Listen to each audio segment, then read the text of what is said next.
Oi, Olá, Ana, tudo tudo bom? bem? Tudo. Bem, então tá bom. Seja bem-vinda. Obrigada. Bom, vamos dar início então. Esse é um projeto da Liga de Voleibol de Sorocaba e Região. É o projeto Resgatando a História do Voleibol para Sempre Moça. Hoje nossa live de número 37 Opa. com Ana Beatriz Moser, simplesmente Ana Moser, uma das melhores jogadoras, atacantes do mundo na história do voleibol.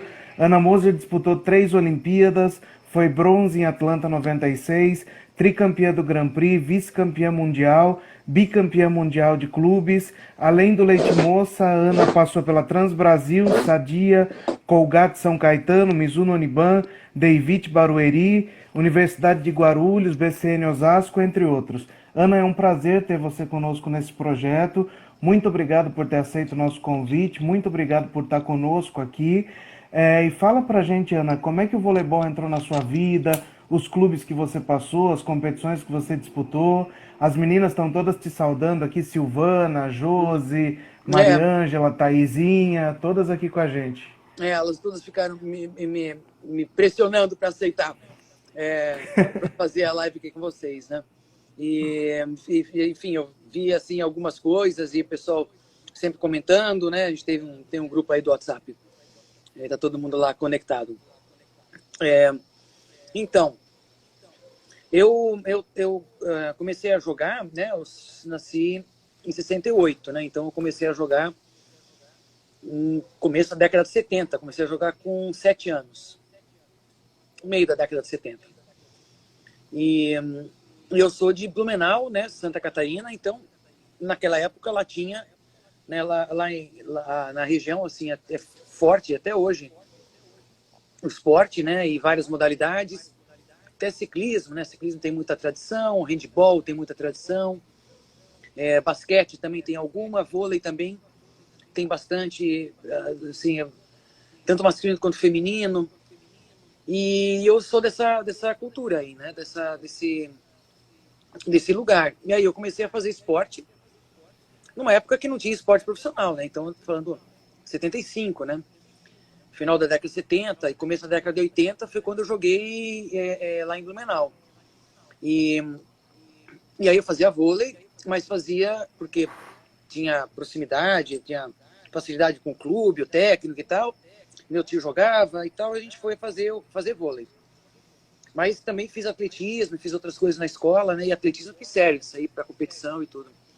Competição nacional, eu fazia pentatlo e heptatlo depois. E aí fazia os dois, fazia vôlei e atletismo.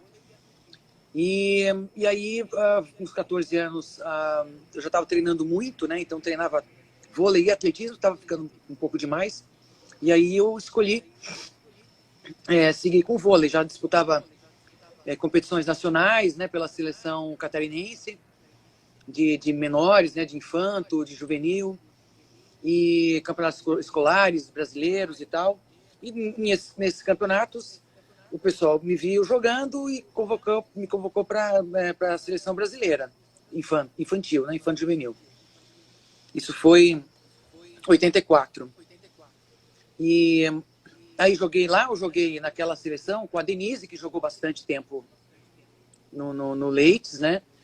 E acho que mais ninguém assim, naquele time de infanto juvenil, mas a Denise era dessa geração. E, e aí a gente, bom, aí eu joguei esse campeonato, no ano seguinte fui convocado para a seleção juvenil brasileira, e aí logo ali em seguida convidaram para jogar em São Paulo. Aí estava começando o profissionalismo, né, os clubes profissionais no vôlei feminino. Já tinha alguma coisa no masculino, no feminino estava começando. E, e aí eu tinha naquele ano, assim, eu e minha irmã também jogava, também tinha sido seleção brasileira infanto e juvenil. E aí a gente viemos nós duas para São Paulo, mas a gente tinha convite de Minas, que era o Minas Tênis Clube, e do Rio, que era o Bradesco, na época era o time do Bradesco. E aí a gente optou por ir para São Paulo para jogar na Tênis Brasil. Aí eu joguei acho que 2 anos de Transbrasil, 2 ou 3 anos de Transbrasil, e aí em seguida Sadia, né? Então a Transbrasil teve um problema com a empresa, e aí a Sadia da família acabou herdando o time. E ali a gente formou o time lá que estava começando, né? O técnico era Rinaldo Manta, que ficou pouco tempo aí, seria um excelente técnico, estaria aí do nível de Bernardinho, de Zé Roberto, tranquilamente. E começou com as novinhas. Então a gente tinha sido campeã mundial, juvenil, e aí tinha a Márcia Fu, tinha a Fernanda, tinha a Luísa Machado, a Ida, a Isabel estava no time do primeiro ano. Eu acho que aquele ano também a gente jogou, a Cecília Tait jogou no Brasil, né? Jogou com a gente, a peruana. E aí foram 3 anos, né, que a gente jogou na Sadia, que a gente ganhou tudo, né? A gente ganhou 3 campeonatos brasileiros, 3 paulistas, 3 sul-americanos, e aí teve um campeonato mundial, né, e a gente ganhou. Aí depois eu não lembro, acho que foi São Caetano depois disso, não lembro. Aí foi... Acho que Colgate São Caetano, né? E aí depois, em 93, né? 93 foi quando montou, acho que eu joguei 2 anos, acho que eu joguei 2 anos lá em São Caetano, e aí montou o Leite Moça, né, em 93. Uhum. Aí eu joguei 3 anos no Leite Moça, não sei se cheguei a jogar no Leite Nestlé, mas joguei 3 anos. 3 anos? 3 ou 2? Joguei em 93? Foram 3 temporadas, acho que 3 né? temporadas, Uhum. E aí depois de lá, São Caetano de novo, e aí foi Guarulhos e 2 vezes, né? Guarulhos pela David e também, que era a Axê, Laboratório Axê, né? Que é a sede lá em Guarulhos, e depois a Universidade de Guarulhos. E aí eu acabei a carreira em Osasco, né? Do BCN, mas joguei muito pouco. Legal. Saudando aqui o Feitosa, que entrou com a gente, a Dirce entrou aqui com a gente também. Pessoal, tudo chegando aqui. Ana, você foi uma das precursoras, né? Junto com o Feitosa, com o Serginho, da equipe do Leite Moça.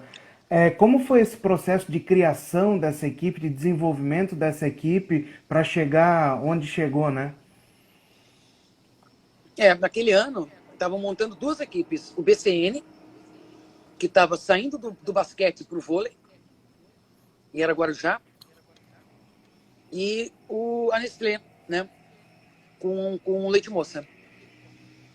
E eu quase assim participei dos 2 processos, né? Eu participei um pouco de lá, no BCN, mas participei mesmo, né, do projeto do Leite Moça. E aí enfim, a gente foi montando o time, né? O Feitosa. Ali a gente teve até uma convergência aí no nome do técnico, né? O Serginho tinha sido técnico em São Caetano, tinha sido assistente do Zé Roberto, e depois o Zé Roberto foi para a masculina, ele assumiu, né, o time. A gente foi vice-campeão brasileiro com o Serginho e depois campeão sul-americano. Então estava ali, né? Tinha uma confiança nossa ali, né? E aí a gente foi montando o time. E quando estava tudo pronto, fechando com a cidade de Sorocaba, né? Então tinha relação com o Clube Sorocaba, eu acho que era Clube Sorocaba, esse Clube era o nome. Atlético Sorocaba. Isso. E com a própria prefeitura e tal. E então, porque tinha, né? Tinha a reforma do ginásio. E aí, quando estava assim, tudo pronto, aí anunciou, né? A gente morou um tempo lá no hotel. Aquele hotel lá perto da estrada? Sorocaba Park Hotel. Acho que sim. Moramos todo mundo lá uma época e até, enfim, se estabelecer na cidade, né? E a gente foi fazendo ali, né? Uma relação com a cidade, uma relação com torcida. O primeiro ano a gente não ganhou o brasileiro, né? Mas no segundo ano já ganhou. E aí acho que no segundo ano que já chegou a Fernanda, né? A Ana Paula. eu acho que foi a própria Denise, eu acho, e então foi, né, a gente foi montando e aí ficou um time difícil, né, um time imbatível, né, perdia muito pouco, né, ganhou boa parte dos campeonatos, né, e tinha, assim, depois não sei nem quantos anos que teve o projeto do Lakes. Foi de 93, né, a 99. Ficou Aham, em 6 Sorocaba anos. até a temporada 96, 97, depois foi Depois para foi Jundiaí. Jundiaí, né? Uhum. É isso aí. Isso. E foi isso. E, Ana, falando da estrutura da equipe, como você pode comparar a estrutura do Leite Moça, Leites Nestlé, com os outros clubes que você passou? Saudando aqui o Cláudio Bassi com a gente, a Andréia Teixeira também chegando. É, o Cláudio, nosso preparador físico, né, do começo lá. E Uhum. tinha uma estrutura muito profissional, né? E no assim, a gente tinha uma relação como jogadoras, né? Esse projeto nos formou muito. A mim me formou muito para nessa relação com empresas, com a própria prefeitura, né? Então, ter essa função, né? Essa responsabilidade de ser como assim embaixadora do esporte na cidade ou embaixadora da cidade dentro do meio esportivo, né? Então tinha esse jogo de duas mãos, tinha a relação com a empresa de promoção, né? De trabalhar a marca e trabalhar uma uma relação com o público, né? Ajudar a ser importante para a marca, né? Para a empresa vender os seus produtos, né? Então ter essa relação de, de entender esse processo de patrocínio do esporte, né? Então ali foi um aprendizado muito grande nesse sentido. A gente tinha todas as condições, né? A gente tinha condição de treinamento, né? Tudo que precisava. Tinha uma academia, tinha fisioterapia, tinha a quadra, né? O horário que a gente quisesse. Nunca faltou nada, tudo que precisasse. Enfim, a gente tinha a condição de viajar, até enquanto estava fazer torneios enquanto estava a temporada parada, tinha toda uma condição de, é, de fazer tudo o que precisava, né? Tinha comissão técnica, enfim, tinha estrangeira no time, né? Tinha boas jogadoras, né? Era um timaço, né? Um puta investimento aí, um marco aí do vôlei brasileiro, né? Com certeza, um projeto inspirado em NBA, né, Ana? No mesmo nível da época de uma NBA É, aqui pro vôlei.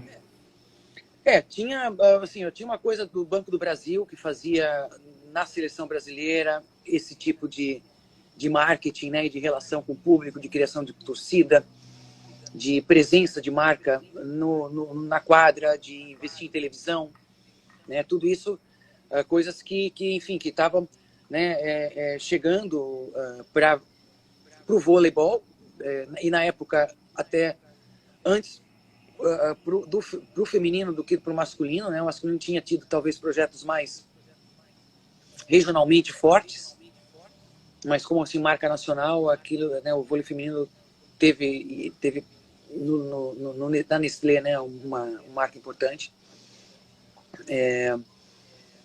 E me foi colocando assim uma seriedade, né? Então era um investimento de longo prazo, era uma relação era um planejamento, eram metas, era toda a condição para o time render, né, para o time jogar. E então era um projeto super profissional, né, e que enfim ajudou aí a desenvolver segurar, né, o voleibol brasileiro durante bastante tempo, todo esse tempo aí que esteve funcionando, 6 temporadas, né. Uhum, sim. Ana, você decidiu parar em 1999, né? Que até teve o jogo de despedida, as amigas da Ana Moser com a seleção da Superliga lá em São Caetano. Você parou devido às lesões que você sofreu ou você decidiu mesmo, vou parar nesse ano, não vou nem arriscar ir para a Olimpíada de 2000? Não, eu parei por conta da artrose no joelho. né? Assim, eu tinha uma questão de não jogar, ou de estar, né, jogando enquanto estivesse desempenhando bem. Então, eu já vinha assim, há anos com muita restrição de treinamento e de jogos, não conseguia fazer jogos seguidos e tal. Eu tinha artrose bem crônica e eu vinha dosando, né? Eu vinha, né, administrando, mas administrando treinamento para poder jogar. Então, sempre conseguindo jogar em alto nível, né? E é isso muito que eu queria. Eu queria continuar jogando em alto nível. Se não fosse para jogar em alto nível, não valia a pena, né? E aí, ali em 99, foi piorando.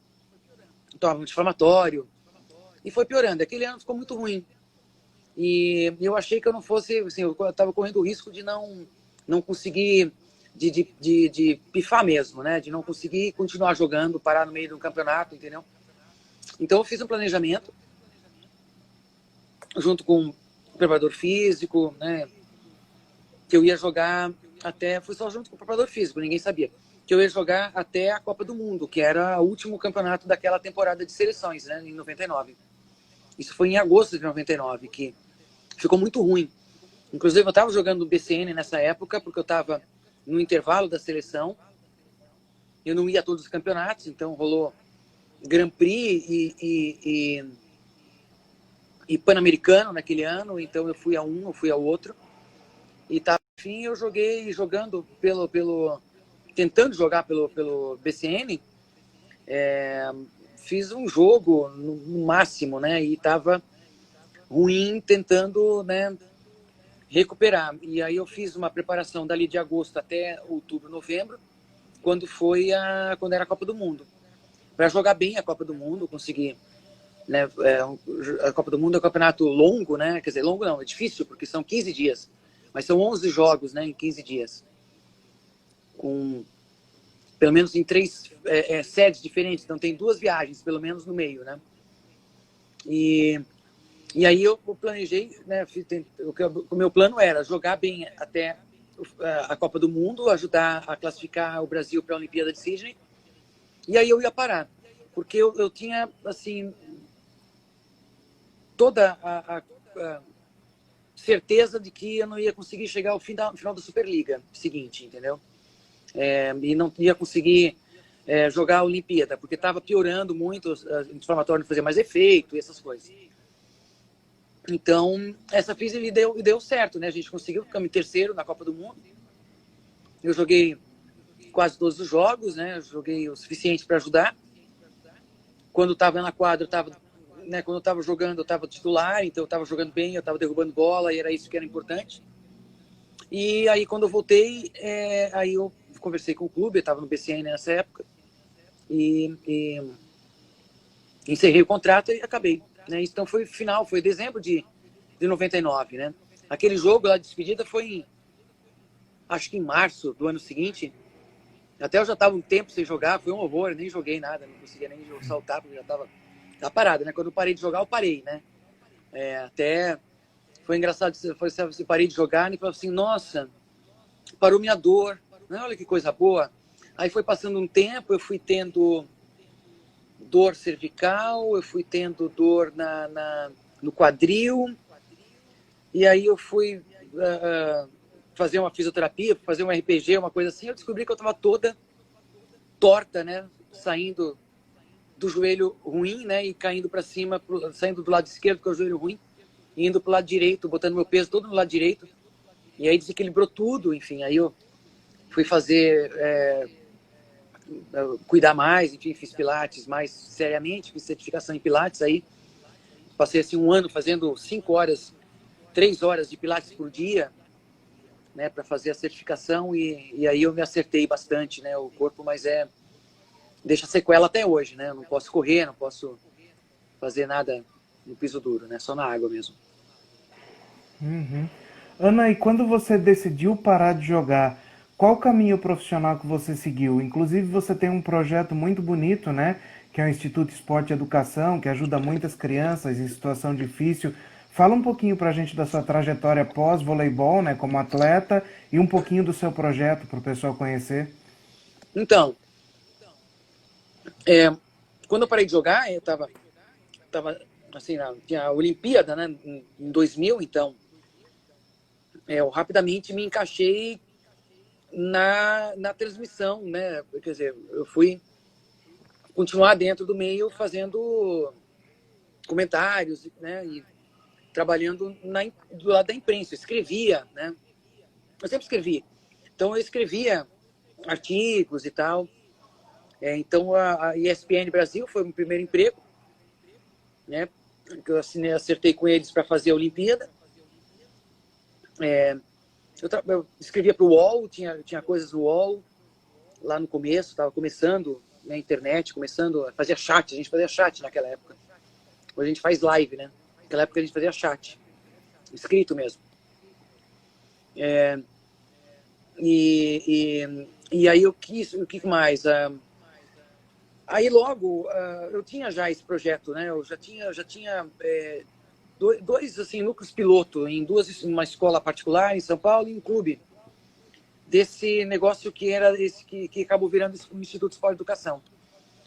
Chamava Ana Moser Esportes e Voleibol Escolar.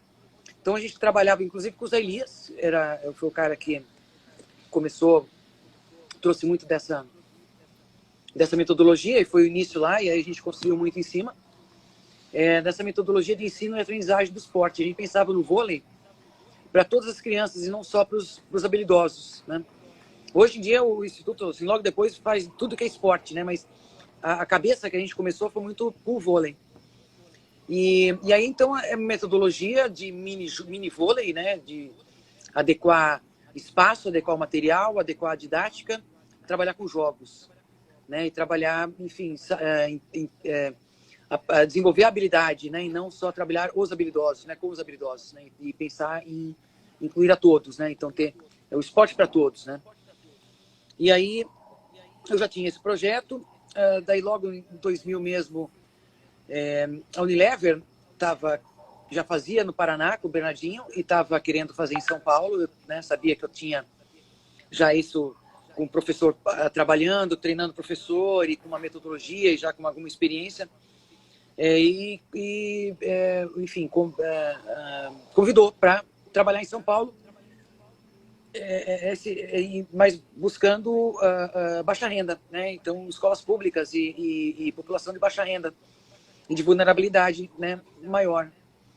Então, aí a gente criou um Instituto de Esporte e Educação, né? Então, aquele projeto de ensinar vôlei para todos, com jogos, a gente passou a trabalhar isso de uma maneira mais institucionalizada e em comunidades de baixa renda. Então, a gente foi para Heliópolis, favela de São Paulo, e a gente foi para Indaiatuba, trabalhar com SESI lá, trabalhar com as escolas públicas e com filhos de funcionários e tal. Foi aí que começou, né? E então eu fazia esse monte de coisa, eu fazia trabalho na televisão, trabalho no UOL, tinha patrocínio das colunas em jornal por conta da parceria com a Rexona, e a gente foi construindo o Instituto. E aí foi passando o tempo, continuo fazendo várias coisas, né? Até em 2003 eu fui assistente de 2003 até 2004, passei uns 10 meses como assistente, uns 8, 10 meses, como assistente da seleção brasileira, assim que o Zé Roberto entrou, por conta da certificação em Pilates, por conta do Pilates que eu tinha certificado, e que para ajudar os Elias na preparação física e tal, e ajudar um pouco o Zé também, Roberto, na questão de quadra. E aí fiquei lá um tempo, tive outras experiências de gestão pública, né? Eu tenho um centro de treinamento em São Paulo que chama o centro de treinamento, né? Lá no Ibirapuera. Eu fui diretora lá há 1 ano e pouco. Aprendi bastante sobre gestão pública, sobre essa dinâmica, né? Do que é o esporte na gestão pública no município de São Paulo, né? Mas me deu uma boa experiência. E aí o Instituto foi crescendo, e já tem um bom tempo que é o que eu faço, né? A gente tem 200 funcionários hoje, a gente trabalha já atendemos 6 milhões de crianças, mais de 40 mil professores, a gente já treinou. e em centenas de cidades, né? Então a gente tem hoje uma ação bem grande. E aí o resto é que virou complemento, né? Hoje essa questão do instituto é o que eu faço, né? Mas é o que eu faço uma parte do tempo. E era algo que lá atrás era uma inquietação, era algo que eu achava que tinha que fazer, né? E enfim, eu via que que eu tinha tido, na verdade, muita sorte de ter nascido onde eu nasci, de ter tido acesso ao que eu tive ao esporte, ter uma família que me deu a condição, de ter tido chances, enfim, né? O meu potencial físico talvez seja aí na terceira ou quarta prioridade, frente a todas as outras questões que não dizem respeito a mim, né? Mas foi onde eu nasci e o que as pessoas que eu encontrei. E a gente sempre vi que isso era realmente um privilégio, né? Que não tem para todo mundo, muito, muito pelo contrário. Então, isso sempre me inquietou. Eu acabei tendo a chance de virar isso. E aí fui montando o time, enfim, hoje a gente tem coordenadores pedagógicos, caras que têm mestrado, doutorado, que fizeram boa parte das graduações, das especializações fizeram dentro do próprio instituto, trabalhando com as questões do instituto. Então, a gente trabalha esporte educacional, é referência no país e é isso, né? A gente não sabe onde é que vai dar, né? Tem que seguir a intuição, né? Uhum, com certeza. Saudando aqui o Pedrinho do Atlético que está com a gente, a Oi, Suzy, o Pedrinho. Pelé do vôlei, o Georgios, o Benê, todos chegando aqui com a gente. A Silvana está comentando, Ana, que você era uma das pessoas que encabeçava as visitas ao GEPASSE, né? Que é o Hospital do Câncer Infantil aqui de Sorocaba, na época da Nestlé, que era um trabalho que vocês gostavam muito de fazer, de visitar aquelas crianças.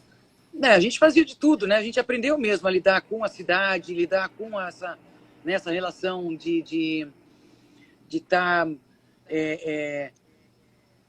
vivendo a cidade, defendendo a cidade e fazendo com que a cidade também fosse assumindo a equipe, né? E fosse com a equipe também aumentando a sua relação com o próprio esporte, né?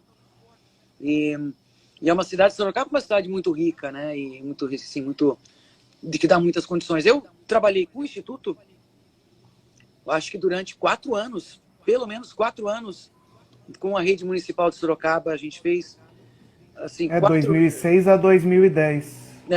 e 5 anos, então. A gente fez várias iniciativas de formação de professores, de atendimento no contraturno, né? A gente ajudou a organizar esse atendimento no contraturno, ajudou a capacitar, né, os professores para trabalhar com esporte para todos e não só com esporte para os melhores, né? Que é uma grande quebra de paradigma para quem é do esporte. Se tirar esse vício, né, de olhar só para os bons de bola e não ter estratégia para trabalhar com quem está em outra fase de desenvolvimento, né? Tem outra condição motora, outro histórico, né? E aí, quando você trabalha com escola, com educação pública, você tem que pensar em todos, né? E a gente fez muito isso em Sorocaba, muitos eventos. Foi uma vivência assim, deu para sentir. É uma cidade grande, né? E tem bairros mais complicados, né? Bairros menos estruturados, mas de uma maneira geral a cidade é muito boa, né? É verdade. Ana e a Josi está perguntando se você lembra do dia que você caiu da moto e mesmo assim você foi pro jogo. E jogou muito ainda. Eu torci o pé. Eu caiu a moto e eu torci o pé. Assim, a moto caiu assim, meu pé torcido embaixo. E não podia falar pro Serginho, né? Ele ia matar a gente. É, Ana, você não sente falta das quadras? Você não sente vontade de ser técnica? Você teve até essa passagem na comissão técnica e depois meio que se afastou da função, né? Eu tive só uma passagem. Na verdade, eu nunca tive muita vontade, não. Porque, por alguns motivos, né? Primeiro que era continuar com a mesma vida. Não ter final de semana, não ter final de ano, não ter férias, emendar uma coisa com a outra. Em segundo lugar, você precisa ser bom nisso, né? Não é qualquer um, né? Porque você jogou que você vai ser bom técnico. Então, tenha o risco, né? A incerteza, né? Como é que você vai sair. É um meio pequeno, concorrência alta. Olhando assim, na época eu até olhava, assim, nossa, os cara bicampeão olímpico tá aí, tem time num ano, outro ano não tem time, né? Não, como é que você fica assim? É complicado. E sim, e família, né? Não dá para ter família com essa vida. Quer dizer, o homem até consegue, né? Mas mulher é mais difícil, né? Você não tem como deixar os filhos, né? Para alguém cuidar, né? Mulher cuida, né? Mulher cuida dos filhos, né? Por isso que é mais difícil, né? Esse tipo de... Eu acho que até isso é um dos motivos de ter menos mulheres técnicas, né? Então, falando até nessa questão, você acha que tem o preconceito com a mulher na comissão técnica, Ana? Porque a última mulher que nós tivemos dirigindo uma equipe de ponta na Superliga foi a Isabel em 2000, 2001, né? Não, teve... 2014... Então, 2014 nós tivemos a Sandra Mara, É. mas não porque ela foi convidada por uma equipe, porque ela montou um projeto, correu atrás de patrocínio, porque ela lutou para estar lá, e não porque Faz alguém sentido. valorizou e falou, não, eu quero você no meu time. Você acha que existe esse preconceito com a mulher ainda? Por que nenhuma mulher numa equipe de ponta? Acho que assim, é um meio muito masculino em todos os níveis, desde a preparação física, a fisioterapia, né? Assim, fisioterapia até é o que tem mais mulher, talvez, ou não. Mas é um meio muito masculino. E assim, eu acho que esses outros aspectos que eu coloquei são importantes também. Se você vai, por exemplo, nos Estados Unidos, a Silene, né? Você lembra da Silene? A Silene está lá nos Estados Unidos. Ela está lá com um clube que ela criou. E tem, né, enfim, ela tem lá o business dela, mas ela está dentro de uma estrutura que, como o clube dela, tem outros milhares, né, para os Estados Unidos inteiro. Então, você vê aí o campo de trabalho que tem lá. Você tem os colégios, high school, você tem os colleges, universidades. Tem uma pá de brasileiro lá. Uma pá de brasileiro. A primeira brasileira lá que eu tenho, né, recordação, que se deu bem, foi a Janaína. A Jana, eu joguei com a Jana em São Caetano na primeira época. Na primeira vez que eu joguei em São Caetano. E ela foi para os Estados Unidos, ela foi estudar, ela jogou, e depois ela virou técnica, ela fez mestrado na mesma universidade. A carreira está lá até hoje. E assim vai. Então você tem assim, um campo de trabalho enorme. Aqui você tem um campo muito pequeno. Então eu acho que isso... Lá você tem muito mais. Eu acho que se você ampliar a base, você vai ter muito mais mulher participando, né? Até porque, dependendo do nível de... Se você pega a seleção nacional, você viaja internacionalmente o ano inteiro. Você está o ano inteiro ligado, né? Mas você pega um time de universidade, um time de colégio, tudo isso é a temporada. Né? Você faz a temporada, depois, no restante do ano, você tem uma flexibilidade maior, você consegue ter uma família, você consegue ter uma vida, né? No Brasil, a gente tem a referência só do que é alto rendimento, e a maior parte das pessoas estão no vôlei, né? Meia temporada no clube, meia temporada na seleção, né? E seja principal, juvenil, infanto e tal, pelo menos essa era a minha vida, né? E aí eu acho que isso também é uma questão que interfere. Complicado. A Denise chegou aqui com a gente também, tá te mandando um beijo. Fala, Deni! Você falou da Silene, a Silene teve com a gente aqui na sexta-feira também, teceu elogios a você, a amizade de vocês, te agradeceu muito pela história dela. São muito Ana, amigas de muito tempo, assim. ela falou, contou bastante histórias, né, tudo. Ana, em 1995, logo no início da Superliga, você sofreu aquela lesão no joelho, aquela lesão horrível, né? E muita gente apostava que você não iria para Atlanta 96. E você, com muita garra, muita determinação, correu atrás, chegou lá e arrasou. Foi o saque mais veloz da história até o momento e tudo mais, né? Como foi para você esse processo de ter que se recuperar em menos de um ano e com todo mundo duvidando de você? Como foi tudo isso na sua cabeça e como foi essa superação? Todo mundo, inclusive o Leite Moça, né? Que foi por aí, nessa época que eu saí. Né? Acho que era uma época que tinha, era do ranqueamento, eram 3 jogadores de nível 7, né? 7 pontos, isso. Isso, e aí, na temporada que eu torci, né? Porque eu torci em dezembro, estava começando a temporada, foi até março, sei lá, abril, enfim. E aí, na temporada seguinte, virou 2. E aí eu fui a que sobrou, né? Porque o médico de Sorocaba disse que não. Na verdade, só tinha um médico que achava que eu ia me recuperar. 2, talvez. E o Jorge Santos, que era fisioterapeuta, né? E o Zé Elias, que me ajudou também na preparação física.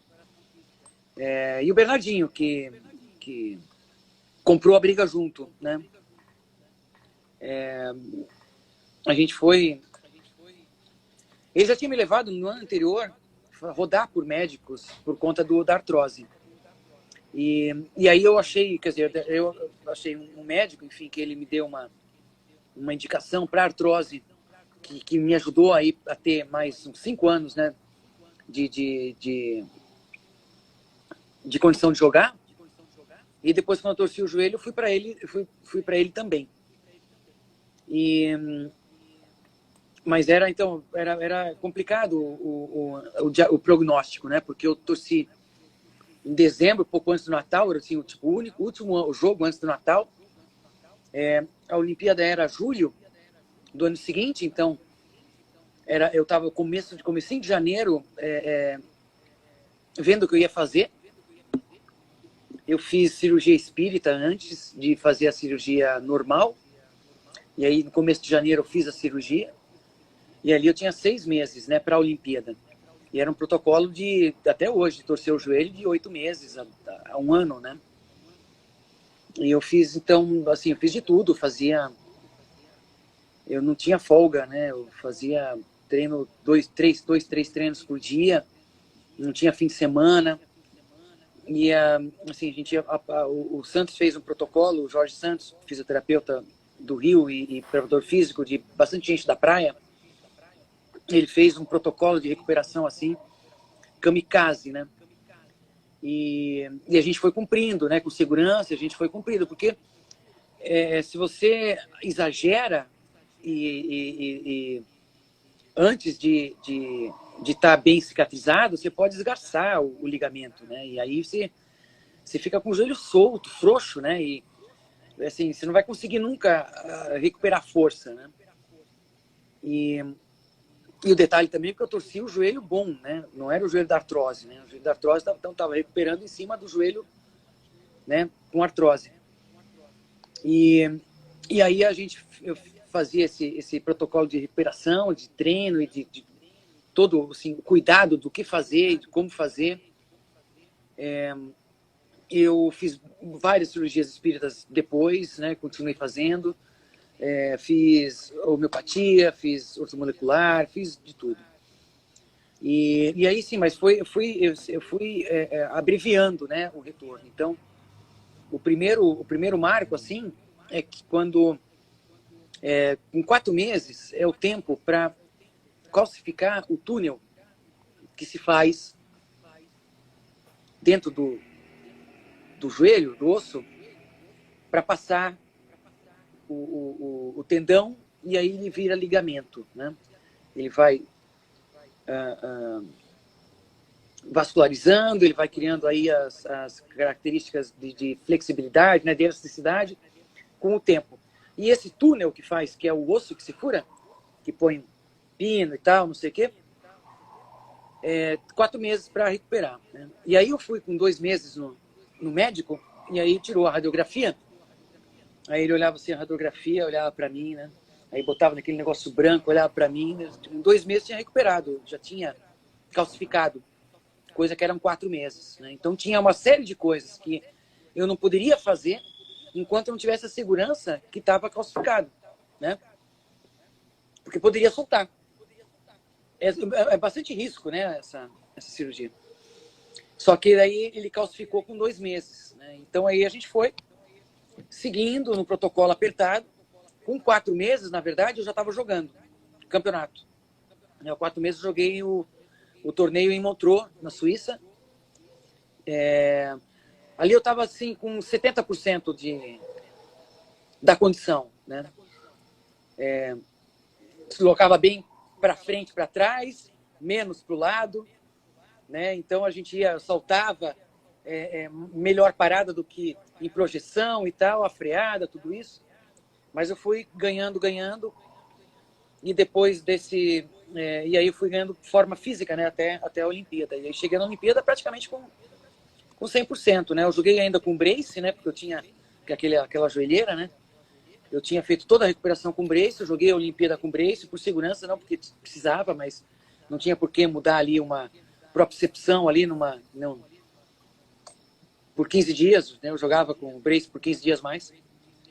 E foi isso, né? E aí joguei a Olimpíada bem. Joguei todos os jogos, joguei super bem. Legal.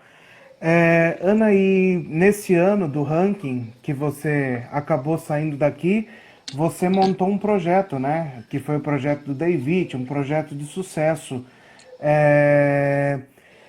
Por que você acha que esses projetos do David, depois o projeto de Guarulhos, não tiveram uma sequência, tiveram uma vida tão curta? Porque cada um por uma particularidade, né? No caso do David, era um projeto de lançamento de um produto e era um projeto de marketing, tinha uma expectativa de retorno, e a gente ficou em terceiro, né, no Campeonato Brasileiro. No David a gente ficamos em terceiro, quarto. Mas a gente não foi para a final, enfim. Então tinha talvez uma expectativa de retorno. E ali foi um projeto de marketing que não foi bem sucedido na visão deles, né? Porque você tem que ter, quer dizer, você pega uma empresa que não tem uma vocação de Identificação esporte, com... uma vocação, né? Uma Uhum. coisa, algo mais forte, que é simplesmente um projeto de marketing, é super risco. E a gente estava naquela, enfim, era interessante para mim também estar buscando isso, era mais um time, né? Então isso sempre é bom, né? Né? Tem que ter bastante time jogando, porque senão é muito frágil. Então eu tinha, enfim. E aí era para durar 2 anos, durou 1. E aí a gente, no ano seguinte, foi a Universidade de Guarulhos, né? Que também não foi legal. Também teve problemas deles internos lá, financeiros, e eles romperam o contrato no meio, né? No meio não, faltava 1/3 da temporada. Um pouco menos que isso, talvez, né? E aí a gente foi até o final da temporada. Aí entramos na justiça e 10 anos depois ganhamos, né? Mas isso é outra conversa. Mas enfim, era um caminho. A gente teve outras também iniciativas. Eu lembro que eu não estava, eu lembro do mapping. O mapping com Pinheiros, né? Mapa em Pinheiros. Uhum. Era também para ser 2 anos, durou só 1, né? Montou um timaço, botou grana assim, preta, né? E esses 2 times que eu tinha não tinha muita grana preta, né? Era uma grana normal. E aí, para você estar entrando assim e montar o time, não é fácil. Porque você vai tirar de outros, né? E aquele negócio, né? Você tem sempre esse risco. O pessoal que está entrando não durar muito tempo, né? Você tem sei lá, você está no Minas, por exemplo, você tem uma história no Minas, né? Então, você não vai... É muito menos risco, né? É verdade. Ana, falando um pouquinho de seleção, acho que é uma pergunta clássica que mandam nas suas lives sempre, né? Atlanta 96, Brasil e Cuba, semifinal. O que faltou para vencer aquele jogo e o que foi aquela confusão? Serginho Negrão entrou aqui também, tá te mandando um grande abraço, Ana. Opa! Tá falando que veio até aquele Lova para o mapping. A russa veio? É. Então, a Atlanta era o ápice, né, da nossa geração, né? E Cuba lutava ali pelo bicampeonato olímpico, né? Tinha ganho em Barcelona e ali era o bicampeonato. E era um timaço, né? Eu acho que, assim, era muito difícil a gente ganhar jogos importantes para elas. porque a gente tinha que jogar assim, 120% e elas não podiam jogar 100%. Porque elas eram superiores fisicamente e a gente não tinha ali, chegava muito perto, em vários momentos beliscava, ganhamos torneios, mas Copa do Mundo, Olimpíada e Mundial a gente nunca ganhou, né? Então, enfim, a gente... Mas demos tudo ali, né? E demos sempre tudo, né? E elas não jogavam muito bem quando estavam atrás do placar, né? Então, a chance nossa era conseguir botar uma pressão nelas. E aí elas usavam, enfim, de provocação, né? Elas tiravam sarro, elas gritavam na cara, né? E a arbitragem não fazia nada, né? Eu me irritava muito com isso, né? Tinha gente que se irritava muito com isso também. E acabando dando assim para nós, tirando um pouco da concentração, e para elas ia fortalecendo, né, a autoestima e tal, coisa que elas precisavam, né? Então, talvez se não tivesse esse elemento, não sei, seria um outro jogo, com certeza seria outro jogo. Mas, enfim, a superioridade física delas era, acho que determinante, né? E aí no final foi porque a gente lutava muito, né? A gente tinha tanta vontade, corria tanto atrás daquilo tudo. E a gente lidava com aquela falta de fair play delas, né? E para mim era muito isso, né? Era uma falta de fair play que eu ficava puta da cara. Mas tinha que tentar jogar com isso, né? E aí no final, quando elas não, assim, acabou o jogo, elas não paravam de gritar, aí eu puxei acho que foi a Regla Bel que eu puxei por baixo da rede e pedi respeito, né? Então, a gente, com o nosso luto aqui, né? Respeito o nosso luto, né? Porque a gente lutou também, né? E, enfim, foi isso que aconteceu, né? Virou... A gente nem sabe, né? Coisa que a gente faz na vida nem sabe, né? Consequência que vai dar, né? Quando a gente, na época não tinha rede social, não tinha nada disso, né? Eu lembro que ligou para mim, a gente se falou, meu amigo, enfim, era assessor de imprensa, meu amigo há muito tempo, até hoje. E aí ele falou, parabéns, você, como é que é? Você falou, botou, né, deixou claro quem é que manda nessa porra, né? E aí eu achei engraçado e tal. Mas quando eu cheguei no Brasil é que a gente viu a retrospectiva que teve, né? O impacto que teve, né? E como é que as pessoas se incomodaram ou se viram ali, né? Naquele embate, né? E isso a gente só sentiu quando chegou no Brasil. Então, são coisas mesmo que não tem...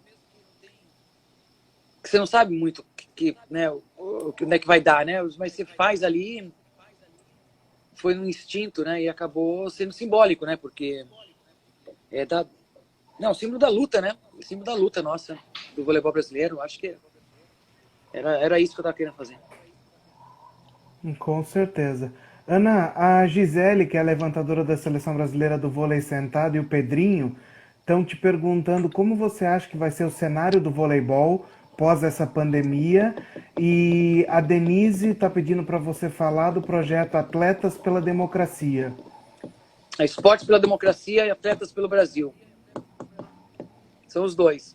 Posso falar dos dois. Atletas pelo Brasil é uma associação de atletas, né? A gente criou um coletivo, né? Que virou uma associação de atletas e ex-atletas, enfim, que a gente formou há 12, 13 anos atrás. E são 60 e tantos atletas. E tem gente forte, tem Raí, tem Paulo, tem Hortência, tem Gustavo Borges, tem Guga. Tem bastante pessoal do futebol, William. E o Raí, né, eu já falei. E a gente, Atletas pelo Brasil, nós somos pessoas físicas e a gente luta por melhorias para o esporte, né? E assim, aproveita a nossa força de representatividade, né? E a nossa voz para defender causas importantes para o Brasil e causas importantes para o esporte brasileiro, né? Então a gente ajuda a aprovar leis, a brigar por leis que defendam o esporte, a políticas públicas, enfim, a gente faz muito essa defesa do esporte. E o Esporte pela Democracia é uma coisa que apareceu agora tem 2 semanas, enfim, nessa onda de ataque que a gente está tendo, enfim, essa dificuldade que a gente está tendo de lidar com uma série de coisas, de falta de respeito com populações indígenas, com o meio ambiente, com as instituições, né, e não vem de hoje, né? Instituições são enfim, deslegitimizadas há muito tempo, né? E uma grande confusão que a gente vive no país. Assim, acho que teve um gatilho importante, que foi a questão do racismo e do antirracismo, na verdade, e dos movimentos que começaram nos Estados Unidos, mas mundiais, e que no Brasil, na verdade, a gente tem um caso, talvez, a cada dia ou mais, né? Se a gente for procurar aí na imprensa, e o que não sai, né? Então, a gente tem essa questão muito forte no país. E aí, assim, pareceu uma coisa uma combustão instantânea, espontânea. Começamos a se ligar, começamos a falar e foi ganhando corpo. Hoje a gente tem mais de 300 pessoas. Hoje a gente abriu um manifesto para assinatura das pessoas, esportepelademocracia.com.br ou .com, acho que é .com, me deu um branco agora, esportepelademocracia.com. Está nas nossas redes lá, a gente está tudo postando. E aí é um manifesto para as pessoas assinarem. Então as pessoas podem assinar, podem ler, podem ver se identificam com aquilo e podem endossar, né? E enfim, a gente está com um grupo de WhatsApp e a gente está falando e vendo o que a gente vai fazer, como é que a gente vai contribuir, né? Poder participar, eu acho que é uma coisa que está muito represada, né? A gente está com umas coisas atravessadas na garganta, assim, muita gente querendo participar, querendo contribuir, e a gente está buscando organizar isso, né? Ver como é para onde que isso vai. E junto com outros movimentos, tem outros tantos movimentos se organizando, ou organizados já na sociedade. E esse é mais um. E começou com atletas, né? Começou com gente de esporte. E a gente convida aí todo o pessoal que está assistindo a entrar lá, ler o nosso manifesto e, se tiverem né, alinhados com o que está escrito lá, assinem. É o que a gente está querendo fazer agora, divulgar para conseguir fazer esse pensamento, enfim, circular. Mas eu esqueci a primeira pergunta. O cenário do nosso voleibol pós a pandemia agora. Então, cara, na verdade, é um grande mistério, né? É um grande mistério. Acho que os times continuam, mas, assim, o protocolo de jogos e de treinamento são protocolos que vão ser, na prática, vão ser caros e vão ser difíceis, não vão ser muito acessíveis, né? Você vai ter que trabalhar com muito teste, você vai ter que trabalhar com distanciamento social, você vai ter que com concentração, né? Você não vai poder ficar circulando. Esse vírus vai ficar circulando aí durante algum tempo. Você não vai poder ter público. Como é que você vai treinar? Então, assim, os próprios várias outras modalidades, o futebol está rolando sem público, mas é o futebol de ponta, né? No caso, na Europa, aqui no Brasil nem começou, mas vai começar logo, porque o pessoal está fazendo pressão e aí a gente vai ver como é que vai ser, né? Quem é que vai conseguir se virar? Porque não tem como fugir. Você tem que fazer um monte de testes, você tem que cuidar de todo mundo. Vai ser caro, é risco, e aí começa a se infectar. Como é que vai fazer? Então, assim, isso nós estamos falando de esporte de super ponta. Mesmo na Europa, não tem previsão para a volta de categorias de base, por exemplo. Então, aqui no Brasil também. É isso que vai acontecer. O nosso trabalho no Instituto, a gente tem núcleos, temos 5 mil crianças em 20 espaços diferentes. A gente está meio que esperando a escola, né? E a gente está acompanhando nós estamos no mesmo nível que a escola. Então, mas como que a escola está pensando se organizar? Mas para mim é muito claro, a gente vai ter que diminuir as turmas, o tamanho das turmas. E não vai dar para dobrar o número de professores ou o número de aulas, né? Você tem uma turma dividida em duas, você não vai dividir vai dar, se fazer com uma turma 2 aulas, você não vai dividir essa turma e fazer 4 aulas. Você vai continuar fazendo as 2 aulas. Uma aula que a criança vai fazer com a gente, outra aula vai fazer em casa. E eu acho que a escola vai meio funcionar assim. E as categorias de base, as competições. Eu acho que, assim, é uma atividade de muito risco. Assim como é a cultura, né? Assim como são os eventos, assim como são os restaurantes, né? São atividades que têm concentração de pessoas, são atividades que têm contato, que tem, e no caso do vôlei, suor e tudo. Tem uma pesquisa que eu vi faz um tempo já, que foi feita por uma universidade de Turim, acho que analisou, sei lá, uns 20 e poucos esportes. O vôlei é o mais perigoso, é o que tem o risco mais alto. E o que tem risco mais baixo é tênis, para você ter uma ideia, né? Então, mas o tênis, você tem o staff todo, né? É que o staff é pouco, mas no vôlei, só um jogo de futebol é coisa de 250, 300 pessoas envolvidas com transmissão de TV e tudo, você tem umas 250, 300 pessoas envolvidas, você vai botando um númerozinho em cima do outro, né? A conta vai ficando grande. Fica bem difícil. Ana Dara colocou aqui, o site é esportepelademocracia.com, tá? .com, é beleza. só .com. Isso, a Dara colocou aqui. Ana, infelizmente, está chegando ao fim. Nós estamos no nosso último minuto. A Érica entrou aqui com a gente também. Eu vi, Érica. Obrigado Beijo, pela Érica. presença. Ana, muito obrigado por ter aceito o convite. Muito obrigado por esse bate-papo. Foi um prazer ter você conosco. E eu deixo esse minuto final para sua despedida, suas considerações finais. Gente, obrigado aqui pelo espaço e parabéns aí por essa retomada, né? Esse resgate histórico. E um beijo para todas, né? Um abraço para todas aí, todos de Sorocaba, do vôlei de Sorocaba e do Leite Nestlé, do Leite Moça, e de toda essa época, uma época muito boa, né? E que deixou marcante assim para o esporte brasileiro, sem dúvida. E saudade aí do pessoal de Sorocaba, beijo a todos aí. E cuidado, fiquem todos seguros.